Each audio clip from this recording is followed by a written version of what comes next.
Shalom, shalom tout le monde. Que le nom du Seigneur soit béni, que son nom soit exalté, magnifié, glorifié. Amen. J'espère que la connexion est passée parce que j'ai pas de retour.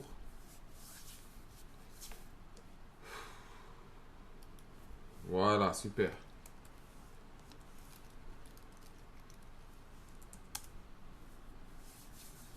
Shalom tout le monde, shalom, shalom, shalom, shalom, shalom tout le monde. Que le nom du Seigneur soit béni. Shalom, shalom, shalom Diane. Ça fait longtemps. Amen. Shalom tout le monde. Voilà, super enseignement ce soir. Préparez-vous à prendre des notes. Que toutes les femmes qui veulent sortir de la rébellion, de l'insoumission, qui veulent comprendre ce que c'est, qui veulent conseiller d'autres personnes, se connectent. Amen. Et qu'on se mette véritablement dans l'esprit, dans les choses de Dieu concernant le mariage, concernant le rapport homme-femme. L'enseignement que je vais partager avec vous ce soir, en fait, m'a été inspiré lorsque j'ai préparé le message de la fête des mères. Ok, lorsque j'ai préparé Shalom Marie-Clémence, Shalom Cathy. Ok, hein, on va prendre quelques minutes pour faire les shalom et en même temps pour partager le lien. Je tenais à vous féliciter parce que la dernière vidéo a été partagée, je crois, une bonne centaine de fois. Hein. C'est encourageant parce que ça prouve que véritablement, disons, ça a été partagé 94 fois. Je pense que ça va dépasser les 94. Amen. Ça prouve que vous êtes vraiment engagé et que vous êtes vraiment participant de ce qui se passe. Amen. Là, je vois qu'il y a déjà 15 partages. Voilà. Il y a déjà 15 partages. C'est bien. Il faut continuer. Amen. Enfin, 5 partages, je crois. C'est bien, il faut continuer. Très important de partager pour que ces enseignements que nous donnons ne soient pas... Pour que ces enseignements que nous donnons ne soient pas diffus. Ok. Et qu'ils puissent véritablement bénir et toucher un maximum de personnes. Je viens de voir quelqu'un qui dit qu'il n'entend pas. Est-ce que vous m'entendez? Est-ce que vous m'entendez? Voilà. Est-ce que vous m'entendez avant que je ne commence cette série de messages? Voilà.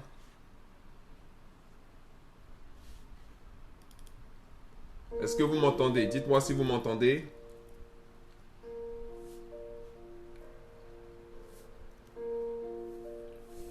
Voilà. Est-ce que vous m'entendez? Ok, super. Donc vous m'entendez, vous me voyez.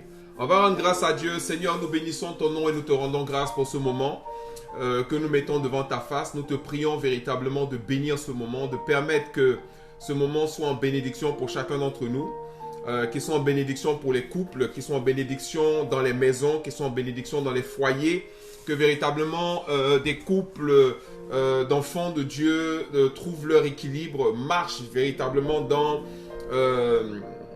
l'unité, dans l'union qui fait la force. Tu as dit l'homme quittera son père et sa mère pour s'attacher à sa femme et les deux deviendront une seule chair. Seigneur mon Dieu, permets que à travers l'enseignement de ce soir, des foyers soient libérés, des cœurs soient délivrés, qu'il n'y ait pas de posture d'orgueil, parce qu'en face de la vérité, beaucoup de personnes vont avoir des postures d'orgueil, qu'il n'y ait pas de posture de résistance ou de rébellion, mais qu'au contraire, Seigneur mon Dieu, la sagesse, le bon sens, l'amour dominent véritablement sur ces situations et que des couples et des foyers soient guéris, des vies, des destinées soient libérées, que véritablement des vies puissent aller de l'avant et que la gloire du nom de notre Seigneur et Sauveur Jésus-Christ soit proclamée et manifestée. Alléluia. Voilà, donc sans plus tarder, je vais commencer cet enseignement sur 10 attitudes de la femme insoumise. 10 attitudes de la femme insoumise. Ok? Voilà. C'est, comme je l'ai dit, voilà. Donnez-moi rapidement 2 secondes, hein, parce que si moi-même je ne donne pas l'exemple par les partages, ça va être un peu chaud. Donc, je vais donner moi-même l'exemple par les partages.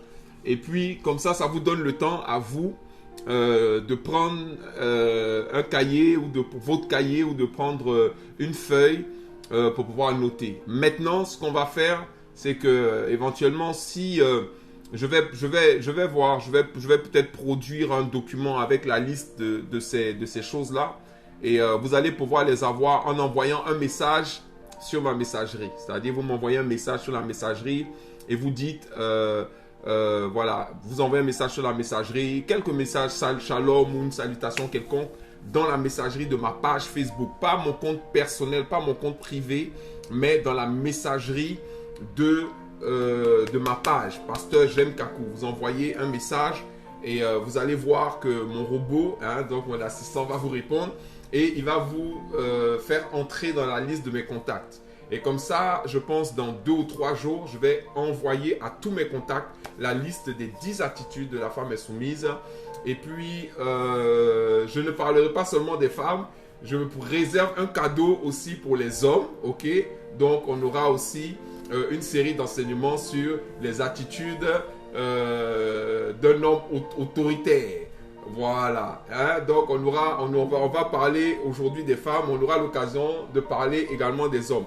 Sachez que le but de cet enseignement est de mettre le doigt sur certaines choses, sur certaines attitudes. Parce que quand vous dites à une femme que tu es rebelle, tu n'es pas soumise, elle répond tout de suite, non, moi je suis une femme soumise, je ne suis pas rebelle. Mais comment est-ce que tu vas faire pour pouvoir vraiment jauger? Comment tu vas faire pour savoir te positionner par rapport à ton attitude, par rapport à ton comportement, par rapport au fait que tu sois insoumise ou que l'insoumission soit en train de grandir dans ta vie et ce genre de choses-là. Ok? Donc, rapidement, hein, tout est parti d'un enseignement que j'ai donné. Ok? Tout est parti de l'enseignement que j'ai préparé pour les femmes de Winner's Life. Ok? Où très régulièrement, lorsque la fête des mères arrive, le Seigneur va me pousser à enseigner sur un verset qui se trouve dans le livre de 1 Timothée chapitre 2.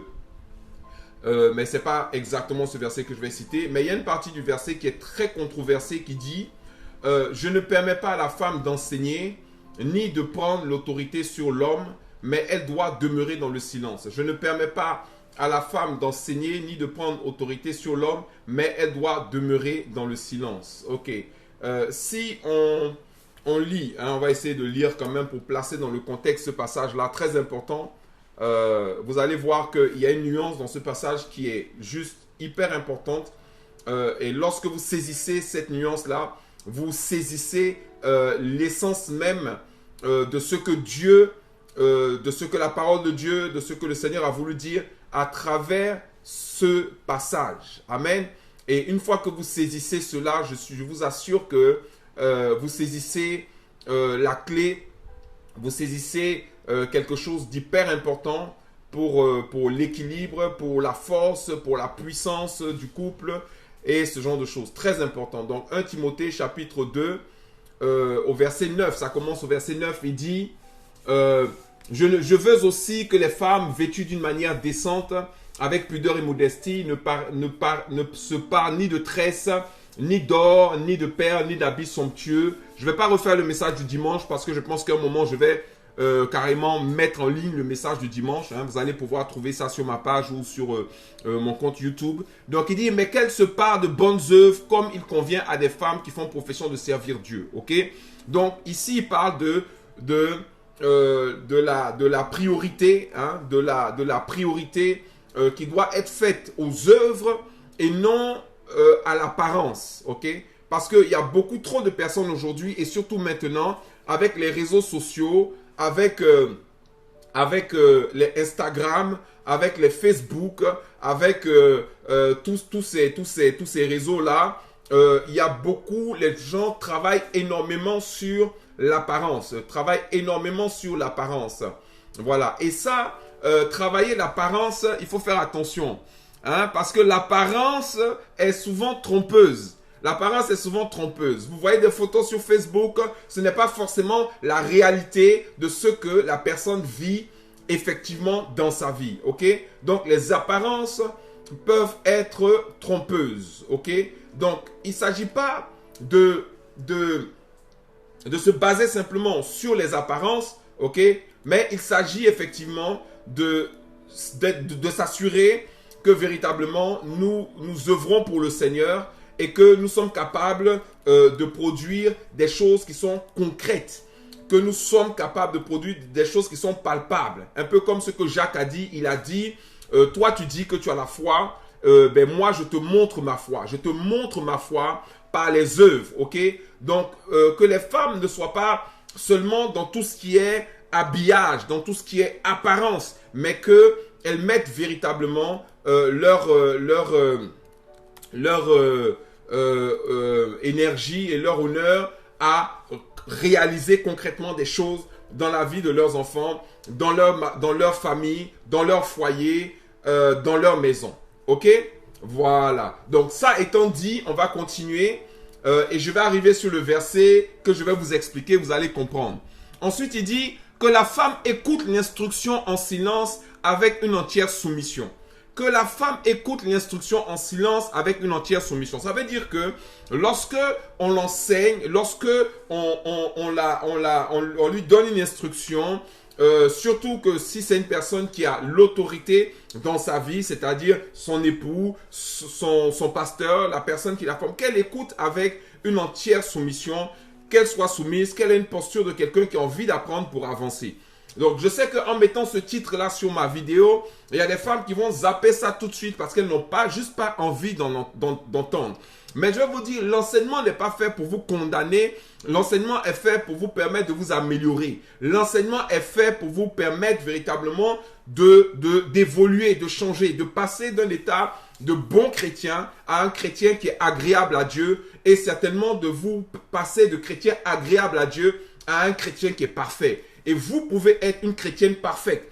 Vous pouvez être une chrétienne qui reçoit les louanges de son mari. Moi, je trouve un peu dommage, hein, parce que les félicitations que vous devez chercher, les louanges que vous devez chercher, les compliments que vous devez chercher, ce n'est pas les compliments des gens du dehors. Ça doit être les compliments de votre mari. Dans le Proverbe 31, il dit, son mari l'a dit bienheureuse. Vous voyez, donc pensez à plaire à votre époux, pensez à plaire à votre conjoint et ne pas simplement vouloir avoir des likes, avoir des compliments sur Facebook parce que Facebook n'est pas la réalité. Au-delà de tous ces compliments et de toutes ces choses-là, vous allez vous retrouver tous les deux tout seuls dans la maison avec les enfants ou vous allez vous trouver tous les deux tout seuls avec vos challenges, avec vos vies, avec la réalité. Et quand vous traversez des moments difficiles, tous ces likes et ces amis sur Facebook là, ils ne sont pas là. Donc exercez votre discernement pour savoir quelle est la relation que vous devez privilégier par-dessus tout et dans laquelle vous devez vous investir. Maintenant, il dit, je ne permets pas à la femme d'enseigner. Je ne permets pas à la femme d'enseigner ni de prendre de l'autorité sur l'homme, mais elle doit demeurer dans le silence. Voilà. Voilà le verset qui est très important. Et voilà le verset que moi je pense, hein, pour avoir lu ce même verset dans des versions différentes, et surtout dans une version qui est réputée pour pouvoir traduire mot à mot ce qu'on appelle une Bible interlinéaire. Hein, voilà, on appelle ça une Bible interlinéaire grecque. Donc, elle va vous prendre chaque mot et elle va vous traduire exactement comment c'était écrit dans le Nouveau Testament. Et ce que je peux dire concernant ce verset, vous allez voir que cette petite nuance fait une grande différence, c'est qu'il dit, je ne permets pas à la femme d'enseigner, ni, il dit pas de prendre l'autorité sur l'homme, mais il dit d'usurper l'autorité de l'homme. Voilà, je ne permets pas à la femme d'enseigner, ni d'usurper, c'est-à-dire de prendre, parce que c'est vrai, prendre, ça veut dire prendre. Maintenant, usurper, ça veut dire voler, ou ça veut dire prendre avec force. On peut traduire également par arracher, parce que le mot qui est traduit ici, c'est Authenteo. Donc, je ne permets pas à la femme d'authenteo, je ne permets pas à la femme d'usurper l'autorité de l'homme, je ne permets pas à la femme d'arracher l'autorité de l'homme, je ne permets pas à la femme de se substituer à l'autorité de l'homme. Amen. Mais elle doit demeurer dans le silence. Qu'est-ce que ça veut dire concrètement? Ça veut dire que tout simplement, la femme peut exercer l'autorité, mais l'autorité qu'elle exerce est une autorité qui lui est déléguée. Voilà. Elle ne doit pas prendre cette autorité, elle doit accepter de recevoir cette autorité. Voilà. Ça va se passer comment concrètement? Ça se passe par exemple, je vais vous dire, lorsque Dieu, qui avait l'autorité sur la terre, a créé la terre, il a créé la terre, il a fait quoi? Il a délégué l'autorité à l'homme. Il a dit à l'homme, voilà, maintenant tu vas dominer sur la terre et tu vas avoir la domination sur la terre, je te donne l'autorité sur la terre. Donc l'autorité se transfère. De la même manière, lorsque l'homme a reçu l'autorité, ok, par contre, voilà, il a reçu l'autorité. Lorsque il a péché, parce que ce même verset en parle, en disant que car Adam a été formé le premier, Ève ensuite. Et ce n'est pas Adam qui a été séduit, c'est la femme qui séduite s'est rendue coupable de transgression. Donc transgression, ça veut dire que elle a fait quelque chose qu'elle ne devait pas faire. Elle a outrepassé son pouvoir. Elle a outrepassé ses compétences, elle a outrepassé même son autorité.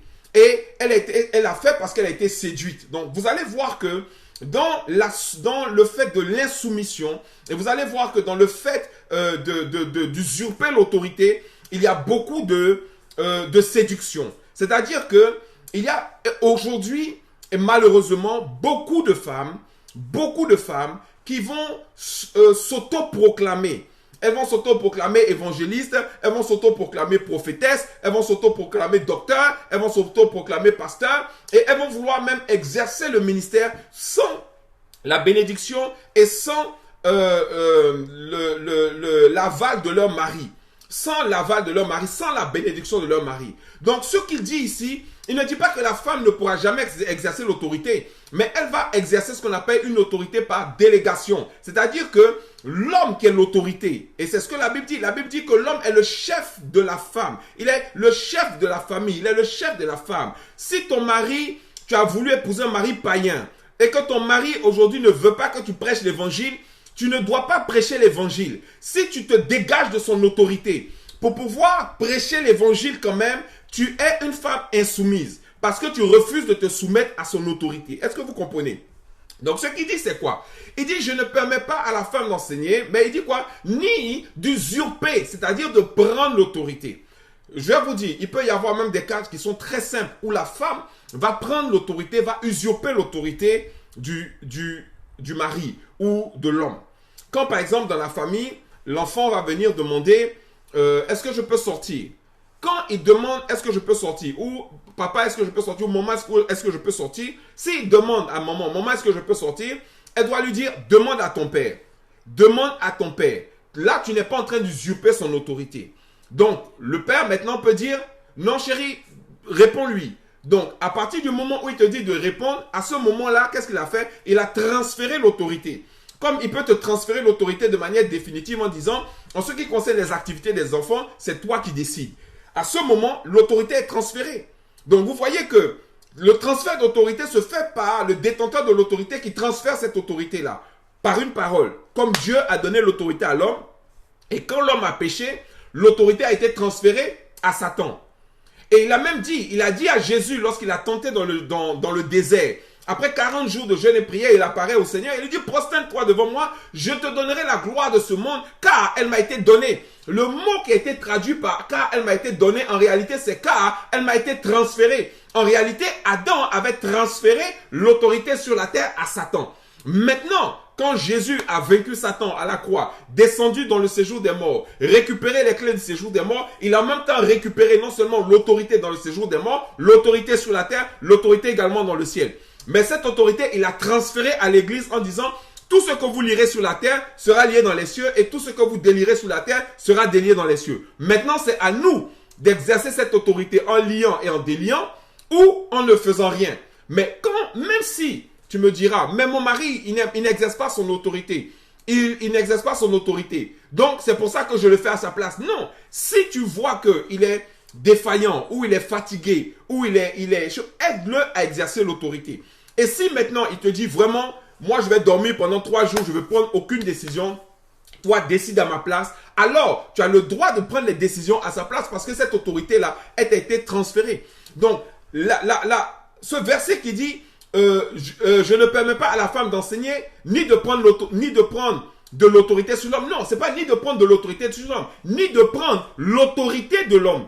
C'est ce que ce verset dit en réalité. Ni de prendre l'autorité de l'homme, ni d'usurper l'autorité de l'homme, ni d'arracher l'autorité de l'homme.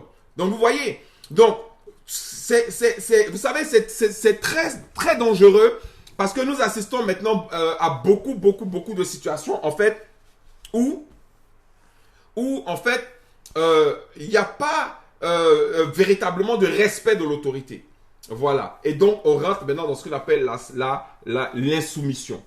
Maintenant, c'est vrai, je suis conscient qu'il y a, par exemple, parce que j'ai donné un exemple, mais il y a aussi ce qu'on appelle des foyers monoparentaux où vous avez des personnes, et très souvent des femmes seules qui élèvent des enfants. Donc, à partir de ce moment-là, elle est en même temps la source d'autorité et elle est en même temps la personne qui doit assurer l'équilibre émotionnel, la douceur et ce genre de trucs. Et très souvent, cet équilibre-là, il est difficile à maintenir. Voilà. Donc ça, effectivement, c'est une forme de dysfonctionnement. Par la grâce de Dieu, ma prière est que toutes les personnes qui sont dans cette situation, toutes les femmes qui sont dans cette situation, que Dieu puisse rétablir l'équilibre. Mais pour ça, il va falloir que vous sortiez de la rébellion. Il va falloir que vous sortiez de l'insoumission. Je vais vous dire quelque chose. Beaucoup de personnes, de femmes prient, et je pense qu'elles prient sincèrement et honnêtement pour que Dieu leur donne un bon mari. Mais je vais vous dire quelque chose. Si vous êtes une femme rebelle et si vous êtes une femme insoumise, Dieu ne va pas vous donner un bon mari. Vous savez pourquoi? Il ne va pas prendre son fils qu'il aime à la vie duquel est attachée une certaine destinée qu'il doit accomplir. Il ne va pas le mettre avec toi pour que toi tu puisses tuer sa destinée, que tu puisses tuer son appel, pour te faire plaisir, pour avoir des cheveux, des ongles, pour avoir des parfums, des habits, ce genre de choses. Donc, si tu n'es pas une femme soumise, Dieu va véritablement, il ne va pas te donner quelqu'un qui est appelé à une grande destinée. Voilà, moi je te dis ça, ou s'il te le donne, tu vas tuer sa destinée. Donc, il ne s'agit pas de dire non, Jézabel par-ci, Jézabel par-là, ou bien Dalila par-ci, Dalila par-là. Les gens pensent souvent que quand ils voient une femme avec des longs cheveux, avec des boucles d'oreilles, avec des ongles, ils pensent que ça c'est forcément Dalila ou bien c'est Jézabel. Mais les Jézabel et les Dalila, ce sont des quoi? Ce sont des tueuses de destinée. Ce sont des personnes qui sont là pour écraser, pour tuer l'appel sur la vie des gens. Donc, ta prière, elle va être exaucée, mais il faut que tu apprennes à être une femme soumise, à être une femme qui va savoir qu'est-ce que elle ne doit pas faire et qui peut être un obstacle, qui peut être un frein, qui peut être un blocage à l'épanouissement de son foyer. Vous savez, c'est très important de le savoir. Il y a des femmes qui disent, oh oui, mais moi aussi je suis appelé, moi aussi je suis appelé. Mais je te dis quelque chose, l'appel de la femme est d'être une aide pour son mari. C'est ça son appel. Il a dit, je te ferai une aide, je ferai une aide semblable à toi. Si à cause de ton appel, tu dois tuer l'appel, à cause de ta destinée, tu dois tuer la destinée de ton mari, tu ne seras pas récompensé, ou tu ne seras pas plébiscité, ou tu ne seras pas honoré pour avoir tué la destinée de ton mari. Mais tu seras honoré pour avoir aidé ton mari à atteindre sa destinée. Et lorsque ton mari, lui, atteint sa destinée, toi également, tu atteins ta destinée. Il est impossible que ton mari atteigne sa destinée et que toi, tu n'en profites pas, que toi, tu ne sois pas béni, que toi, tu ne brilles pas. Et ça, quel que soit ton niveau de rémunération, ton niveau de diplôme, parce qu'il y en a qui disent, oui, mais moi, je suis supérieur à mon mari. Tu n'es pas supérieur à ton mari. Au moment où tu as accepté de l'épouser, tu es devenu sa côte. La côte...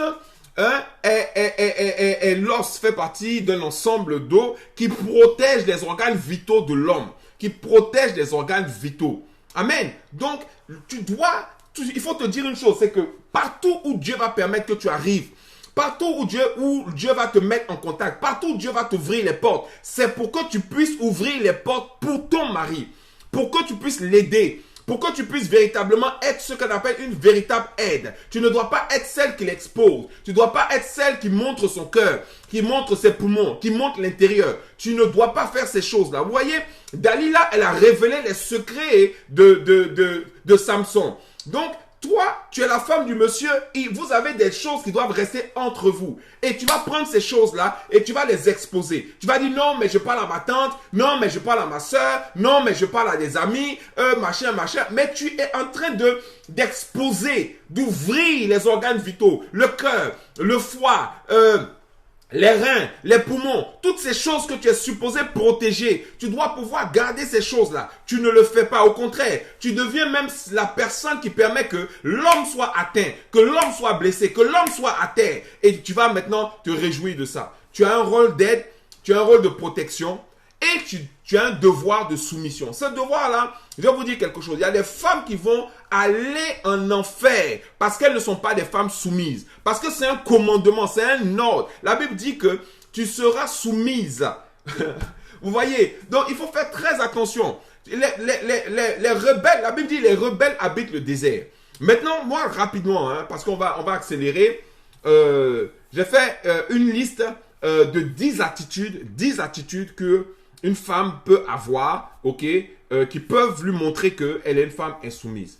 Voilà, 10 attitudes de la femme insoumise. 10 attitudes de la femme insoumise. 10, ok. Donc, comme j'ai dit, si vous voulez recevoir cela, je vais les envoyer après en document PDF que vous allez pouvoir télécharger. Voilà, donc pour cela, il faut que vous m'envoyez un message dans ma messagerie. Vous m'envoyez un message, Shalom Pasteur, je souhaite recevoir le document en question. J'aimerais recevoir les 10 attitudes de la femme insoumise. Et moi, je vais pouvoir, à partir du moment où vous m'avez déjà écrit, donc ceux qui ont déjà reçu les invitations pour le live, vous n'avez pas besoin de le faire. Ceux qui n'ont jamais reçu d'invitation pour le live sur le Messenger Facebook, envoyez-moi un message, ça nous met en contact et à partir de ce moment, je peux vous envoyer des documents, ok? Donc, je pourrais vous envoyer des documents et je pourrais également vous envoyer des informations concernant un programme que je lance, un programme que je lance qui est très important, amen, et je pense qu'il sera un moyen de bénir un maximum de personnes et de vous bénir également. Vous n'allez pas le voir tout droit, je crois, mais vous allez voir quand même. C'est ce que j'appelle l'opération contre-attaque. L'opération contre-attaque. Amen. Donc, on s'apprête à lancer cette opération, l'opération contre-attaque.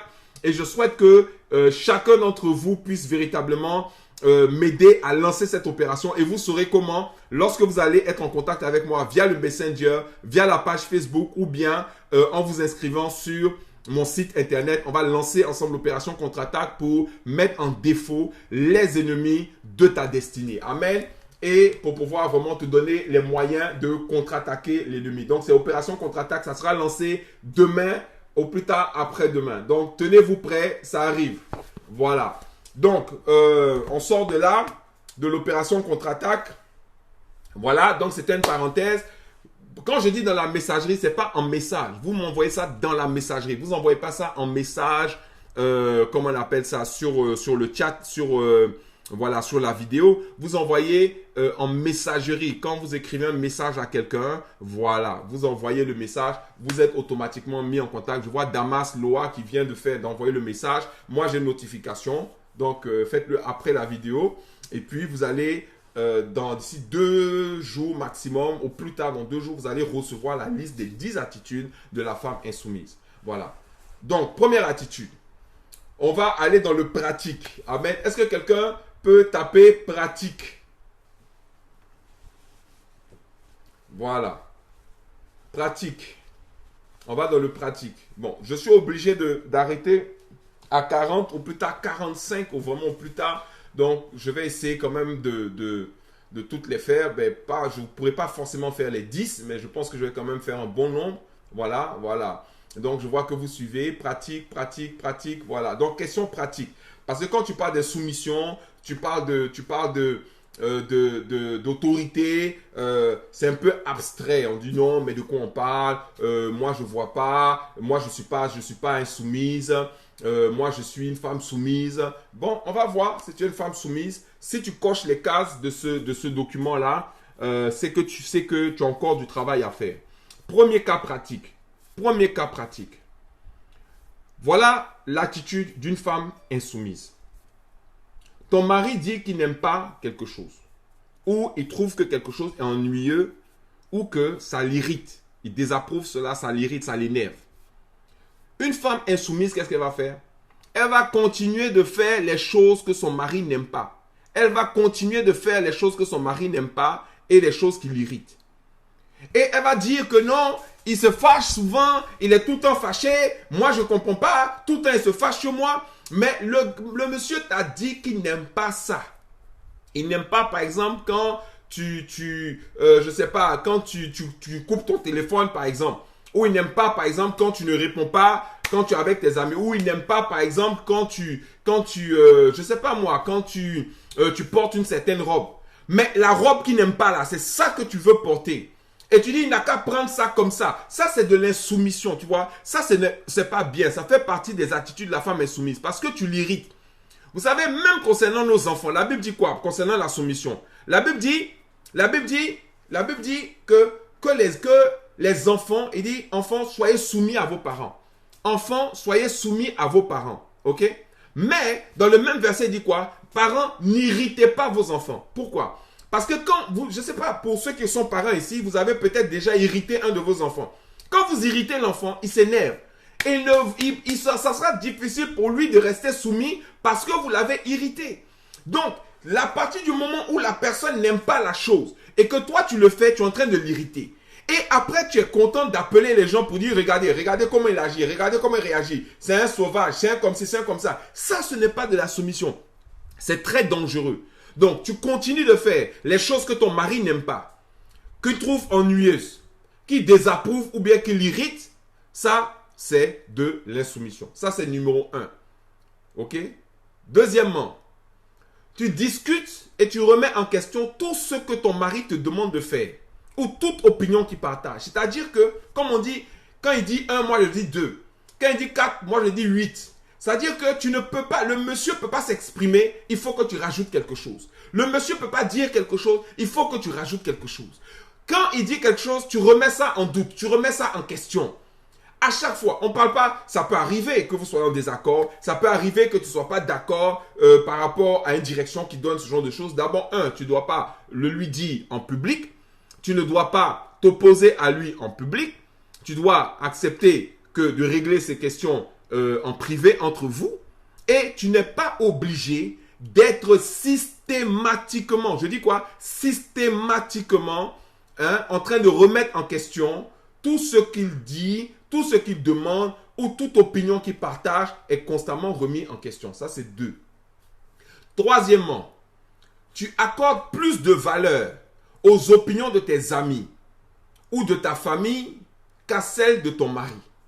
Ça, c'est encore une autre marque de soumission. C'est-à-dire que ce que les gens, tes amis disent a plus de valeur que ce que ton mari dit.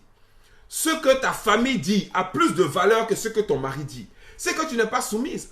Attends, la Bible dit, tu quitteras ton père et ta mère pour t'attacher à ton mari. Vous deviendrez une seule chair. Tu lui dois soumission, obéissance et respect.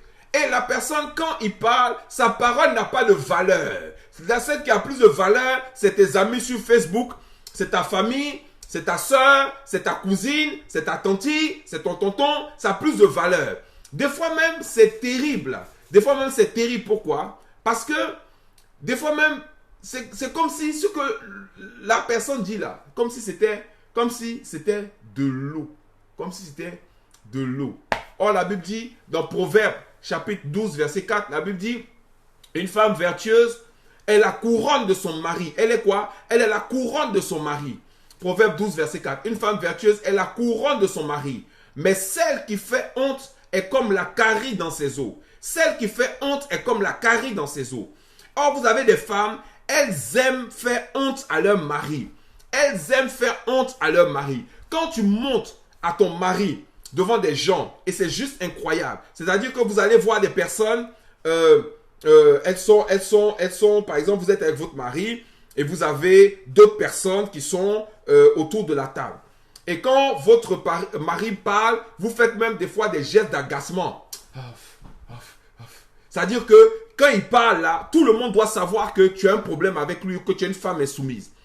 Tu vas regarder à gauche, à droite. Maintenant, quand quelqu'un d'autre va ouvrir la bouche pour parler, là maintenant tu vas pointer tes deux yeux sur lui, ouvrir tes oreilles et puis écouter pour dire, ah, mais, et puis tu dis même à ton mari, mais il faut écouter ce qu'il dit, écoute ce qu'il dit. Genre, lui, il est bête, et puis la personne qui parle, il est plus intelligent. Mais toi, tu es une femme insoumise, tu es encore plus bête même que eux tous qui sont là. Vous voyez, ça, ce sont des actions qui sont vraiment terribles. Parce que la Bible dit que la femme, le cœur, plutôt, Proverbe 12,4. Une femme vertueuse est la couronne de son mari. Elle honore, elle fait de lui un roi. Il y a des femmes qui veulent être traitées comme des reines. Mais la reine, c'est la femme d'un roi. Si tu fais de ton mari un roi, alors tu seras une reine. Mais si tu veux faire de ton mari un mendiant, alors tu seras une mendiante. Il n'y a rien à faire. Tu ne peux pas briller. Et puis, en écrasant ton mari, fais de ton mari soit la couronne de ton mari. Et ton mari c'est lui qui va t'introniser comme une reine. C'est lui qui va te soutenir comme une reine. Et tu seras une reine. Amen. Ah, ok. Vous êtes encore avec moi? Amen. Il reste encore quelques minutes. Vous êtes encore avec moi? Voilà. Ensuite, donc, il ne faut pas accorder plus de valeur aux opinions de tes amis, de ta famille ou bien d'autres personnes. Parce qu'il y a des femmes, elles ne peuvent jamais accepter ce que son mari dit. Elle ne peut jamais accepter ce que son mari dit tant que ça n'a pas été validé, soit par son père, soit par sa mère, soit par son pasteur. Mais attends, tu n'as pas épousé ton pasteur, tu as épousé ton mari. Donc, respecte ton mari, honore ton mari. Je ne sais pas si vous comprenez. Il est très important de ne pas montrer à la personne que tu es là pour le rabaisser, mais au contraire que tu es là pour pouvoir l'élever. Et quand tu vas l'élever, la Bible dit dans Proverbe 31, dans le Proverbe 31 verset 11, le cœur de son mari a confiance en elle. Le cœur de son mari a confiance en elle et les produits ne lui feront pas défaut. Ça veut dire qu'il y a une manière d'avoir tout ce que tu veux là. C'est pas en la baissant que tu vas les avoir, c'est en l'honorant. Les produits ne lui font pas défaut parce que le cœur de son mari a confiance en lui. Et ne laissez pas les gens rentrer dans votre foyer. N'ouvrez pas la porte de votre salon. N'ouvrez pas la porte de votre chambre. Il y a des femmes qui aiment venir ouvrir la porte de leur chambre, la porte de leur salon, la porte de leur maison. Venez voir ce qui se passe. Venez voir ce qu'il dit. Venez voir comment il fait. C'est grave. Tu ne dois pas être celle qui ouvre la porte. Au contraire, tu dois fermer la porte. Empêcher que l'extérieur, que les gens du dehors regardent dans votre maison. Parce que ce n'est pas une gloire. Ce n'est pas une bénédiction pour vous. Amen.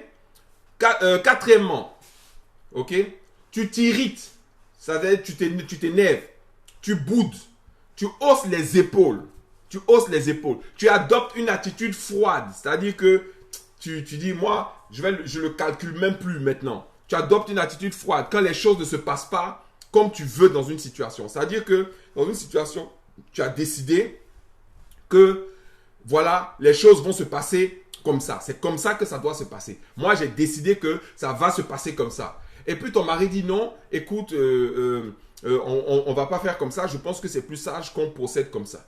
Mais ton attitude, c'est-à-dire lorsqu'il donne une direction, devient maintenant une réponse charnelle. Ça veut dire quoi? Ah, tu fais comme un enfant. Ah, si c'est comme ça, en tout cas, tu vas voir. Tu n'auras pas de paix dans cette maison. Tu n'auras pas... Donc, il y a des femmes qui deviennent vraiment bizarres. Je ne sais pas quel esprit qui les possède en même temps directement. Tu commences à t'irriter. Tu boudes. Bonjour. Ah, faut me laisser. Laisse-moi. Tu adoptes une attitude froide où il te dit, ah, mais chérie, fais-moi un bisou quand même. Tu n'as aucun bisou. Ça. Mais donc, dans ce cas, tu n'es pas soumise. Parce que si tu es une femme soumise, tu ne vas pas utiliser l'affect. Tu ne vas pas utiliser le contact, la communication. Tu ne vas pas pourrir l'atmosphère pour que les choses se passent exactement comme toi tu as décidé. Donc, dans ce cas-là, ce n'est plus lui qui décide. Tu n'es pas une femme soumise, c'est toi qui décides. Tu lui forces la main. Et ça, ce sont des attitudes. Vous voyez, beaucoup de femmes disent, moi je suis une femme soumise. Moi je suis une femme soumise. Tout ce que mon mari dit de faire, je fais. Mais oui, mais lui, quand il dit de faire quelque chose, comment est-ce que tu agis? Comment tu réagis? Comment tu le travailles? Et ça, c'est encore une autre attitude d'insoumission. Une autre attitude d'insoumission, c'est le fait de cacher ou de dissimuler des dépenses à son mari. Tu vas acheter un vêtement. Tu sais que c'est dur à la maison, par exemple. Son mari va dire non, écoute, il faut qu'on fasse des économies et tout, et tout, et tout. Donc, essayons de tout faire pour déposer un premier acompte pour l'achat d'une maison et tout. Mais toi, tu dis non, moi, j'ai vu une robe là, il faut que je l'ai. Cette robe là, il faut que je l'ai. Ah non, non, non, cette robe là, ça là, il faut que je l'ai. Et la robe même coûte, par exemple, 1700 euros, par exemple. C'est-à-dire, c'est un gros budget. Et tu sais que si tu dis à ton mari que j'ai vu une robe là que je veux m'acheter, elle coûte 1700 euros, tu sais qu'il va te dire non. Qu'il va te dire non, non, non, non, il faut attendre, c'est pas le moment, écoute, on doit payer ça d'abord, on doit faire ci. Non, tu sais très bien. Donc, qu'est-ce que tu vas faire? Tu vas aller acheter la robe. Tu vas t'arranger pour faire les montages, les micmacs et tout pour acheter la robe. Et après, tu vas venir porter la robe. Quand il va te dire, ah, mais c'est une belle robe, hein, machin, tu dis, oui, j'ai trouvé ça à 300 euros dans un magasin. Tu vas pas lui dire que ça coûte 1400 euros de plus. Donc, tu fais quoi? Tu es en train de mentir à ton mari. Tu es une femme insoumise. Tu es une femme dangereuse même. Et toi, tu vas dire que tu es une femme chrétienne, tu es soumise, tu es ceci. Tu achètes des produits, tu caches. Tu as de l'argent, tu caches. Tu fais des investissements dans des choses que tu caches. Tu fais des programmes avec des gens que tu caches. Tu empruntes de l'argent, tu caches. Tu prêtes de l'argent, tu caches. Ça là, tout ça, ce sont des marques d'insoumission. Est-ce que je peux continuer? Est-ce que je peux continuer? Alléluia. Donc c'est ça. Hein? Il faut contre-attaquer contre l'insoumission dans les foyers. Il faut contre-attaquer l'insoumission. Hein? La femme, même si c'est ton argent, mais vous êtes un couple. Même si c'est ton argent, mais vous êtes un couple et vous fonctionnez dans un foyer, et ta gloire sera que ce foyer-là soit stable et que cette maison soit puissante. Que les enfants de cette maison soient puissants. Que la structure, les fondements de cette maison soient puissants, inébranlables. Et ça nécessite des efforts, des sacrifices, des engagements, du respect, de la soumission, de l'ordre. Or, si toi, tu es la première personne à bafouer cet ordre-là, l'ordre divin n'est plus établi dans la maison. Et cette maison, la Bible dit que tout royaume divisé contre lui-même ne peut subsister. Ça sert à quoi d'être arrosé? Ça sert à quoi d'être béni? Ça sert à quoi d'avoir des avancements, d'avoir des nominations, d'avoir des postes, si ce n'est pas pour que ta maison se solidifie, grandisse, se développe? Pourquoi est-ce que quand par exemple madame a accès à un salaire qui est 4 fois supérieur à celui du mari, elle estime que le temps est arrivé maintenant pour elle de dominer sur lui? Non! Dieu a permis ça pour que tu puisses le soutenir, l'aider. Et l'aider à accomplir sa destinée. Tu sais même pas, peut-être même que sa destinée est plus grande même que ce que vous êtes en train de faire actuellement. Et qui va même te faire entrer dans des dimensions et dans des sphères que tu ne peux même pas même rêver pour le moment. Mais Dieu t'a donné les moyens de pouvoir le faire. C'est pas un moyen de dominer, c'est pas un moyen d'écraser, c'est pas un moyen d'être insoumise. C'est un moyen d'aider encore davantage et d'aider encore plus. Pour que ta maison soit forte, pour que tes enfants soient forts, pour que ta famille soit forte, pour que le nom du Seigneur soit glorifié. Pas à travers les photos que tu vas poster sur Facebook, pas à travers les sacs que tu vas porter, ni les chaussures que tu vas porter, mais à travers les réalisations et les accomplissements des choses que tu vas faire. Ok? Une autre chose encore d'une femme insoumise, le fait d'interrompre, de corriger ou de reprendre son mari devant les gens. Tu peux discuter avec lui en privé. Vous pouvez parler, tu as le droit d'émettre tes réserves, de donner des conseils, ce genre de trucs. Mais de le dire, de le reprendre devant les gens, de le corriger devant les gens, de l'interrompre devant les gens. Il est en train de parler. Je t'arrête tout de suite, je t'arrête tout. Ah, my God. Mais ça, c'est ce qu'on voit. Ou tais-toi maintenant, laisse-moi parler à mon tour. C'est des attitudes d'une femme insoumise. Une femme comme ça qui est capable de couper la parole à son mari, qui est capable de le corriger, qui est capable de l'interrompre, de le reprendre devant les gens. C'est de l'insoumission. C'est de l'insoumission. Tu manipules ton mari pour tes propres intérêts. Hein? J'en ai parlé un peu plus haut, mais là je rentre dans un peu plus de détails. Parce qu'il y en a, là maintenant ça relève maintenant à de la manipulation. C'est-à-dire que faut que tu l'obliges par des moyens détournés à faire ce que toi tu as décidé qu'il doit faire. À travers quoi? Tu manipules ton mari pour tes propres intérêts en pleurant, pleurer, supplier, râler, se plaindre, taper des pieds, amadouer par des gestes affectueux, par des flatteries, hein, te terrer dans le silence, ou bien aller, il y en a même, bon, moi, je m'en vais chez mes parents. Hein. Ça, là, c'est la spécialité de certaines personnes, c'est-à-dire, elle va trouver une amie chez qui elle va aller rester, ou bien elle va trouver ses parents chez qui elle va aller rester, ou elle va vouloir aller rester chez quelqu'un.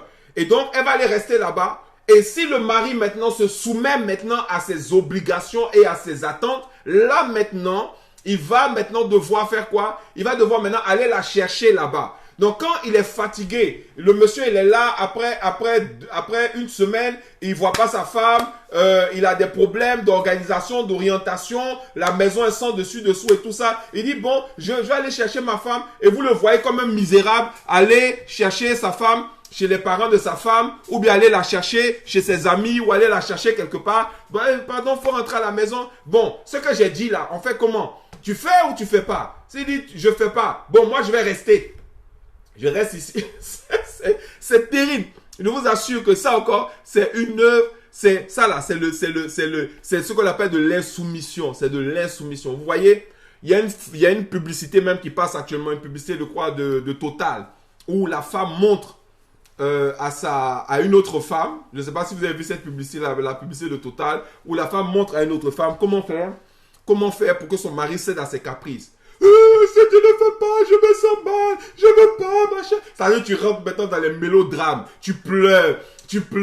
Ou bien, il y en a qui viennent flatter le mari avec des caresses. Hey, chérie, tu veux pas? Il faut payer quand même. C'est pas grave. Donc, ça veut dire quoi? Tu es en train de l'amadouer. Tu veux affaiblir ton homme. Tu veux affaiblir ton homme. Fais pas ça. Faut pas le corrompre. Faut pas essayer de le tromper. Il faut pas faire de chantage. L'homme est fait, Dieu a fait l'homme pour exercer l'autorité. Une des premières choses que Dieu a faites avec l'homme quand il a créé, il lui a dit, écoute, tu vas donner un nom à tous les animaux de la terre. C'est pas la femme qui a nommé les animaux, c'est l'homme qui a nommé. Et il a dit, tu vas exercer l'autorité. Et il a dit, je vais te faire une aide semblable à toi. Et il a plongé l'homme dans un profond sommeil. Il a tiré de l'homme une côte. Et il a pris de cette côte, il a pris cette côte-là. Parce que la côte, elle protège quoi? Elle protège le cœur, elle protège les poumons, elle protège le foie, elle protège tous les organes vitaux. Tout ce qui est à l'extérieur, à part la tête, on peut couper, il n'y a pas de problème. Tu vas continuer à vivre. On peut couper ton bras, on peut piquer ton bras, tu vas vivre. On peut piquer tes cuisses, tu vas vivre. Mais tout ce que les côtes protègent là, on touche ça, tu es mort. Et Dieu, c'est là-bas. Dieu allait prendre la côte et il a façonné la femme pour dire tes secrets seront là. Ta force sera là. Ta protection sera là. Ton soutien sera là. Tout sera là. Et maintenant, c'est cette femme-là, maintenant, au lieu de prendre, c'est un sacerdoce, c'est un ministère.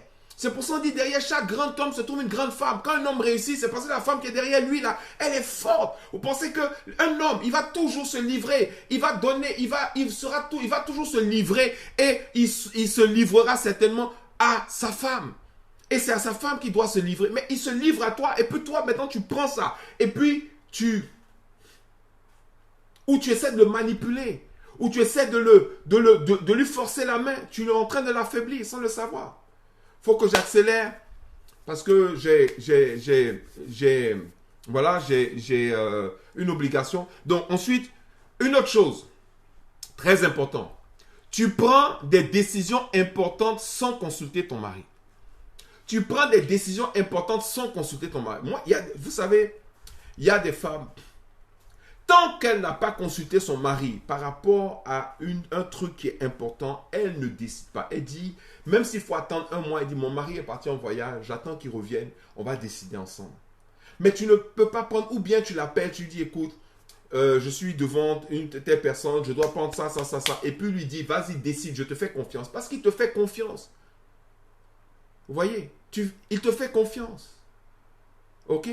Parce qu'il te fait confiance. Donc, il va te dire, il va dire, mais décide, c'est pas grave. Et il sait qu'il a confiance, mais cette confiance, tu vas la gagner. Mais tu vas la gagner en faisant quoi? En prenant des décisions importantes, tu vas les prendre avec lui.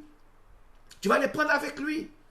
Et c'est comme ça qu'au fur et à mesure, maintenant il va te dire non, en tout cas pour ça, en ce qui concerne les terrains, ma femme, il n'y a pas de problème. En ce qui concerne la maison, il n'y a pas de problème. En ce qui concerne les enfants, vas-y. En ce qui concerne... Mais c'est comme ça, ça se fait d'abord, ça se gagne, ça se développe, ça se mérite, ça se produit. Mais quand tu arrives, à peine vous connaissez, tu commences à prendre les décisions importantes. Et puis il y a des hommes qui sont comme des Akab. C'est-à-dire que c'est la femme qui décide où vous allez habiter. C'est la femme qui décide ce que vous allez manger. C'est la femme qui décide quel sera le budget de la maison. C'est la femme. Et puis, il y en a, ils sont là, ils suivent seulement. Mais ça, ce n'est pas l'ordre de Dieu. C'est pas l'ordre de Dieu. Quand tu es comme ça, là, ça veut dire qu'il faut faire attention, hein. Faut faire attention, mon frère. Faut faire attention. Voilà. Si la femme qui veut accomplir sa mission, la mission que Dieu lui a donnée, elle doit aider à élever son mari, elle doit contribuer à ce qu'on respecte son mari, elle doit contribuer à ce qu'on honore son mari, et elle doit le faire. Quand c'est au contraire son mari qui est là comme un toutou, donc lui en fait il met sa destinée, son appel en sommeil pour pouvoir servir la femme. Vous allez dire c'est un choix qu'ils ont fait, mais est-ce que c'est la volonté parfaite de Dieu? Est-ce que c'est la volonté parfaite de Dieu?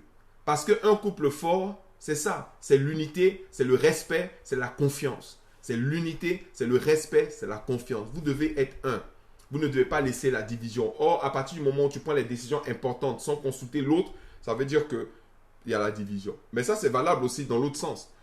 Le mari ne doit pas prendre une décision importante sans consulter la femme. Ah, c'est très bien, Cathy, que tu me dises ça. Et s'il ne fait pas d'effort, tu dois l'aider. Tu es appelé à l'aider. Parce qu'effectivement, beaucoup de femmes usurpent l'autorité ou elles prennent l'autorité de l'homme. Pourquoi? Parce qu'il est là, il ne fait rien, bouge pas. Mais aide-le. Aide-le à prendre cette autorité. Parce que tu veux que ton homme soit fort. Tu veux que ton mari soit fort. Aide-le. Voilà. Il n'exerce pas son autorité. Tu dis, par exemple, les enfants viennent te voir. Parce que c'est toi qui décides dans la maison. Maman, est-ce qu'on peut faire ci, on peut faire ça? Tu dis, allez voir votre père. Allez demander à votre père. Tu es en train de l'aider à exercer. Il va aller voir le papa. Mais si parce que les enfants viennent naturellement chez toi pour demander, toi tu réponds, et puis c'est toi qui organises la maison. Tu dis, bon, de toutes les façons, tout le monde sort à 18h. Tu n'en as même pas parlé au mari, il n'a même pas donné son avis. Donc tu as exercé l'autorité. Ok. Ben voilà, tu as fait quoi? Tu as usurpé l'autorité. Tu as pris l'autorité de force. Blanche qui dit, il y a des maris têtus. Mais c'est pour ça que la Bible dit, gars, reste dans le silence. S'il est têtu, il n'est pas plus têtu que Dieu. Il n'est pas plus têtu que le Saint-Esprit. Il faut prier. Prier pour que Dieu fasse... Mais pourquoi tu ne pries pas pour ton mari? Prie pour ton mari. Priez pour vos maris. Au lieu d'aller vous plaindre chez vos amis, au lieu d'aller vous plaindre chez les gens, au lieu d'aller vous plaindre partout, priez, criez devant Dieu et soyez une aide. Aucune femme ne sera condamnée par Dieu parce qu'elle a été une aide pour son mari, parce qu'elle l'a soutenu, parce qu'elle a utilisé son énergie, son temps pour pouvoir aider son mari à être ou à devenir. Aucune femme. Au contraire, vous allez être récompensé pour tout ce que votre mari aura pu accomplir, pour tout ce qu'il aura pu faire, pour tout ce qu'il aura pu réaliser. Parce que c'est votre rôle, c'est votre mission, c'est votre appel. C'est votre appel. C'est votre appel. Voilà. Les autres parties, je vais pouvoir, elles seront de toutes les façons dans le récap que je vais vous envoyer. Donc, comme j'ai dit, vous voulez avoir ces récapitulatifs-là, vous voulez avoir les 10 attitudes de la femme insoumise en document écrit pour que vous-même, vous puissiez vous évaluer, vous auto-évaluer, prier par rapport à ça et toutes ces choses-là. N'hésitez pas, vous m'envoyez un message dans ma messagerie. Pasteur Jem Kakou, vous m'envoyez un message et je vais vous répondre. Et d'ici, je pense, 2 ou 3 jours, vous allez recevoir un lien à votre messagerie qui va vous permettre de pouvoir télécharger ce document et vous pourrez avoir l'intégralité des 10 attitudes de la femme insoumise en votre possession. Ok? Donc, partagez cette vidéo, bénissez beaucoup de femmes avec ça, que l'ennemi ne vienne pas s'immiscer dans nos foyers, dans nos couples, dans nos maisons, qu'il soit mis en échec, que le travail de la femme insoumise, de la femme rebelle, s'arrête, que l'esprit de Jézabel reste hors des maisons, hors des foyers, parce qu'il détruit les maisons, il détruit les foyers, il détruit les ministères, il détruit les appels, il détruit les vies. Alléluia. Que le Saint-Esprit vous soutienne, qu'il vous permette de faire votre autocritique, auto-évaluation, que le Seigneur permette véritablement que un véritable changement, une véritable transformation puisse s'opérer dans votre vie, que vous soyez entièrement, totalement renouvelé par le Saint-Esprit, que toute forme d'insoumission soit chassée de vos maisons, que nos mères que nous avons célébrées, nos femmes que nous avons célébrées, nos mamans que nous avons célébrées, qu'elles soient des femmes vertueuses, des femmes puissantes, des femmes qui seront une aide. Et puis, je vais vous dire quelque chose. Une des raisons même principales pour lesquelles vous allez honorer, vous allez respecter, vous allez être des femmes soumises, c'est à cause même de vos enfants. Parce que quand vous devenez une femme rebelle dans votre maison, vous, qu'est-ce que vous faites? Vous produisez des femmes, des filles qui sont même comme vous, peut-être des fois même pires que vous. Et vous produisez des garçons qui sont émasculés, qui sont castrés, qui deviennent des ACAB demain. Et après, vous êtes étonné quand vous dites, mais toi là-même, là, tu n'es même pas un homme. Regarde comment ta femme te fait. Mais toi, qu'est-ce que tu as fait à son père? Et lui, il a regardé, il a vu ça. Et il a compris que s'il veut être tranquille, il faut qu'il fasse tout ce que on dit, donc il ne peut même plus exercer son autorité. En brisant ce qu'on appelle l'ordre divin, l'ordre de Dieu, qu'est-ce que tu fais? Tu es en train de faire de tes enfants des cas sociaux, des gens malades, des personnes qui sont déséquilibrées, des femmes autoritaires, des femmes irrespectueuses, des femmes insoumises et ce genre de choses. Parce que les filles là, elles vont faire la même chose que leur maman fait. Et les garçons, ils vont avoir peur des femmes comme toi, ou bien ils vont se coucher devant ces femmes-là. Et demain, tu vas dire que, mais toi-même là, ta femme, c'est elle qui porte le caleçon, mais tu as porté le caleçon dans la maison. Donc, ce que toi, tu as fait, ça va se reproduire dans la vie de cet enfant. C'est ce qu'on appelle respecter l'ordre divin. Respecter l'ordre divin, respecter l'ordre, c'est-à-dire Jésus est le chef de l'homme, l'homme est le chef de la femme. Amen. Et tous les deux, ils marchent ensemble dans l'amour, dans la confiance et ils établissent le règne de Dieu dans leur maison, dans leurs finances, dans leurs activités. Et une maison qui respecte l'ordre de Dieu va expérimenter une grande bénédiction. Que Dieu vous bénisse abondamment, que la grâce de Dieu surabonde dans vos vies, qu'il nous arrose et qu'il permette que les maisons, les foyers, les couples, les mariages soient bénis au nom de Jésus. Amen. Et tous ceux qui veulent donc recevoir le document, vous envoyez un message par messagerie. Et tous ceux qui veulent être associés au programme Opération Contre-Attaque, ok, restez connectés également. Je vais lancer l'opération Contre-Attaque. Chacun va pouvoir apporter sa graine. Chacun va pouvoir semer sa graine et je peux vous garantir que ça sera une opération puissante dans le corps de Christ pour voir la gloire de Dieu se manifester. Que Dieu vous bénisse. Shalom et à mardi prochain. Shalom.